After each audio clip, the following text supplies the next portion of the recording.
Hi guys, நான் தான் உங்களுடைய ஒயிட் ஃபேங்கு. இப்போ பார்த்தீங்கன்னா உங்களுக்கு ஒரு வீடியோ கிளிப் காட்டியிருப்பேன்.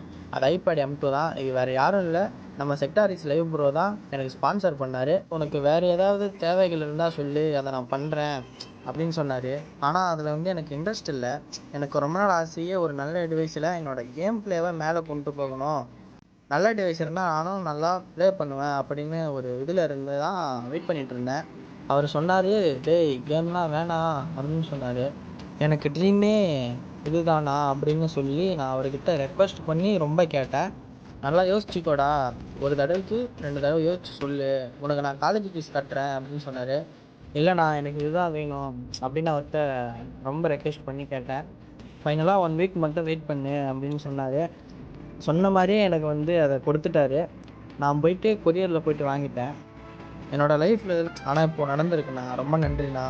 என்னோடய ட்ரீமை நீங்கள் கம்ப்ளீட் பண்ணி கொடுத்ததுக்கு ரொம்ப ரொம்ப நன்றிண்ணா. உங்களுக்கு நான் கடமைப்பட்டிருக்கேன். டிஸ்க்ளைமராக ஒன்று சொல்கிறேங்க, எல்லோரும் என்ற தப்பை பண்ணாதீங்க. எனக்கு கேமில் ரொம்ப இன்ட்ரெஸ்ட்.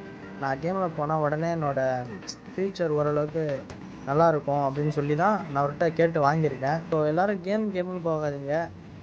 உங்களுடைய ஆசையை கேட்குறீங்கன்னா ஒரு தடவைக்கு 2 தடவை யோசித்து நல்லா முடிவெடுத்து கேளுங்க. ஒரே விஷயம். பாய் காய்ஸ், தேங்க்யூ செக்டாரிஸ் லைவ் ப்ரோ. ரொம்ப நன்றி. என்னோடய ட்ரீமை நீங்கள் கம்ப்ளீட் பண்ணி கொடுத்துட்டீங்க. இது நான் எப்பவுமே மறக்க மாட்டேன் என்னோடய வாழ்க்கையில். ரொம்ப நன்றி செக்டாரிஸ் லைவ் ப்ரோ.